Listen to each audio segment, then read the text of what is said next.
چی شد که تصمیم گرفتم این ویدیو رو ضبط کنم؟ داستان از جایی شروع شد که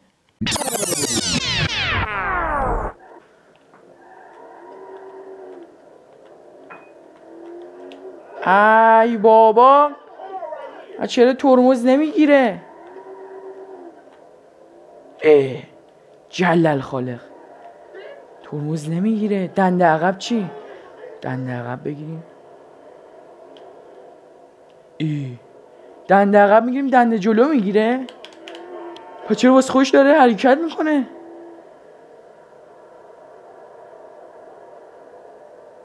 مشکلش چیه؟ ترمز ترمز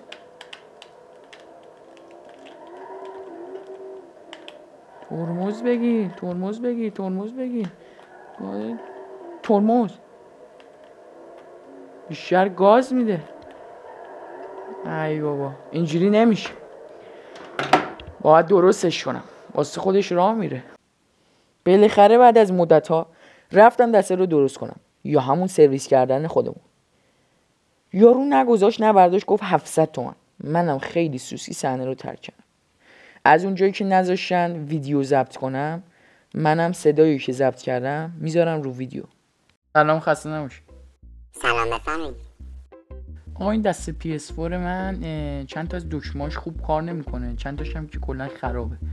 بعد یه وقتی کلا مثلا ولش میکنی، بعضی دکمه‌اش مثلا آردو خودش انگار یکی گرفتش آردو. میخواستم ببینم درست کردنش چقدر هزینه داره. با این مشکلی که شما دارید باید سرویس کامل بشه که هزینه سرویس کردنش هم میشه تقریبا 700,000 تومان. آها، دستشون در نکنه. من مزاحمتون میشم. خدافظ. خوش اومدید. خدافظ. در حال فکر کردن بودم که اگه 700 هم بدم این دسته عمر خودش رو کرده و تقریبا ازش 5-6 سال استفاده کردم. همینجور که داشتم فکر میکردم یک دفعه به فکرم زد دسته های کپی PS4 با همون قیمت 700 سرویس اصلی بخرم. و اما بعد از تحقیقات زیاد از دیجیکالا و تورو یه دسته از لحاظ قیمت و راضی بودن کاربر چشمم رو گرفت و اون رو همراه یه محافظ روکش آنالوگ و برچسب تاچ پد از دیجیکالا سفارش دادم که قیمت هاشون رو ادامه ویدیو میذارم.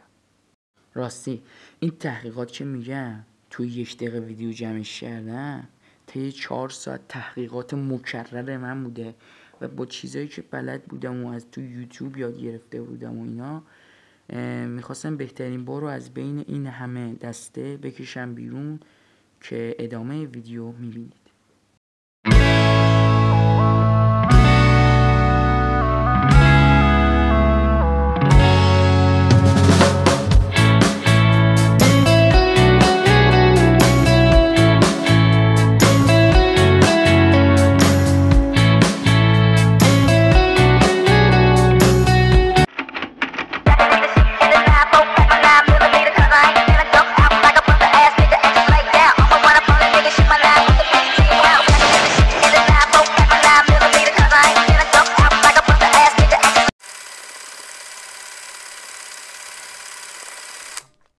حالا دور ننداز.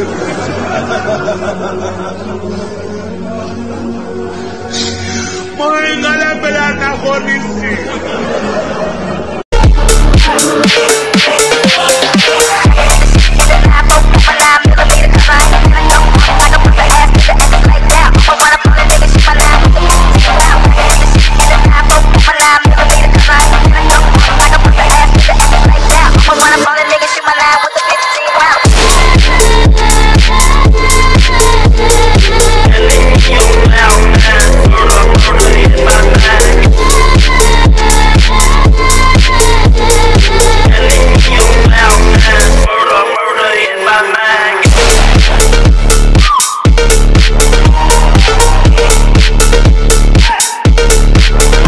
سلام دوستان، امیر مهدی هستم. خوش اومدید به کانال خودتون یعنی مهدی اولترا.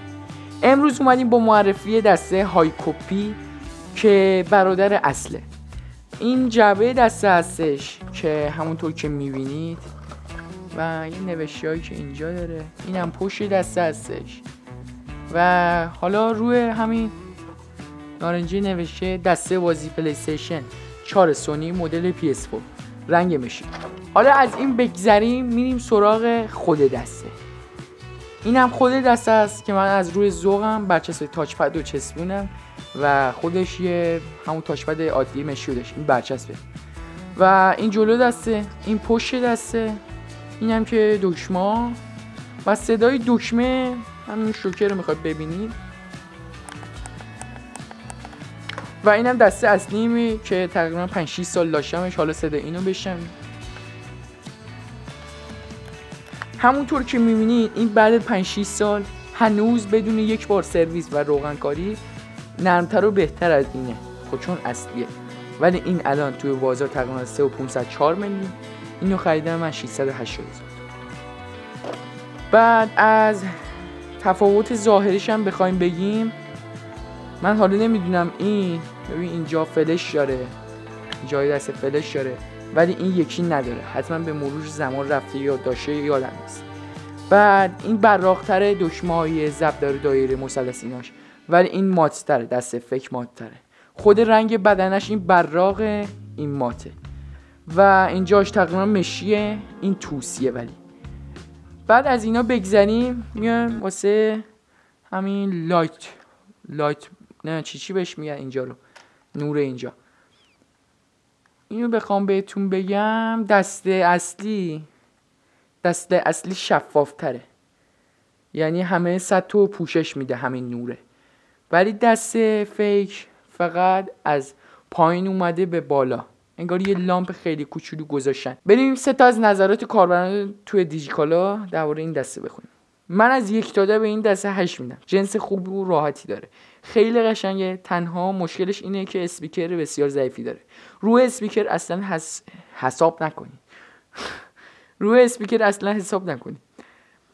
لرزش و شوک دسته هم مناسبه، متوسط. در کل اگه اسپیکر براتون مهم نیست سفارش بدید. من که با این قیمت راضی هستم و میدونم دسته غیر اصل با اصلی زیاد فرق داره. بسته بندی خوب همراه با سیم شارژر. من که نمیدونم، من اصلا سیم شارژری دریافت نکردم. بچه دومین کاربر گفته عالی بود و من برای وصل کردن به لپتاپ خریدم. کل نظرش درباره این بودی که دسته خیلی خوبی بود و من اینو گرفتم و تونستم به لپتاپ وصل کنم، بازی جی تی آی بازی کنم. دوتاشون هم 5 ستاره دادن. نتیجه میگیریم دسته به صرفه خودم هم راضی بودم.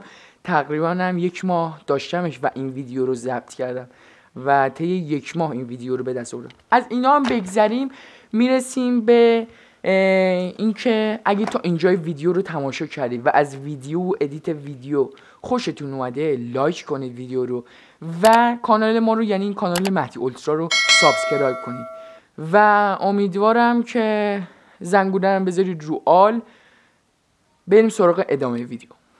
خب بچه میرسیم به روکش دسته که رنگ قرمز داره و پشتش این شیارا رو داره و فیکس دسته است و خیلی خوش دسته که من اینم میندازم.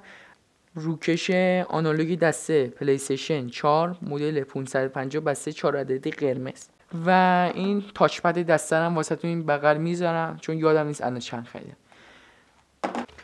بچه‌ها این از روکش دسته بدون آنالوگیشو میبینید.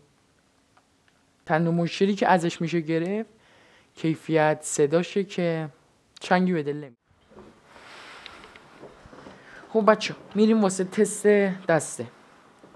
اولین تست واسه آردو جواب داد. حالا آریه جواب داد. دندقه هم الدو جواب داد. الیه که تیره جواب داد. سمت چپ واسه سرنخ، سمت بالا واسه گوشی، سمت پایین واسه عرض شخصیت، سمت راست هم که برای چراغ‌های. و میرسیم به دایره واسه صحنه مثلث پیدا شدن، مثلث پیدا شدن. ضرب رو دقت کنید چالشویی. خب مربع واسه پیدا. واسه تیره میشه. این کاچش هم حد کامل ببین واسه باشه. این چالمون. خب این واسه کاش اسکرین. نه این واسه این واسه اوردن شیر، این واسه نقش. نگاش می‌کنید واسه این نقش که دیگه ایناشون نشون کنم. بعد این واسه تست دیلی که ببینید دیلی میگیره یا نه. یه مسافتی باش رانندگی میکنیم که این تو مسافت قوی چیکار. مسافت قوی عجب چیزی گفتم. منظورم مسافت سخت که باید تو لحظه کار انجام شه. خیلی روون و ایزی داره میگیره همه چی و بدون حتی یه لحظه درنگ. الان ما زدیم بهش. خب اینم بود تستش. خب دوستان این ویدیو هم به پایان رسید. امیدوارم ویدیو رو دوست داشته باشید. لطفا ویدیو رو لایک کنید و کانال مهدی اولترا رو سابسکرایب کنید و زنگوله رو فعال کنید و بذارید رو آل. و هر ایده‌ای درباره این سبک ویدیو و هر سبکی که خودتون خواستید از لحاظ گیمی که مثلا تست بازی و همینجوری تست ابزار گیمی اینا تجهیزات گیمی به من ایدهشو تو کامنت ها بنویسید. من 100% تلاشمو میکنم که اون ایده رو عملی کنم. خدا نگهدار.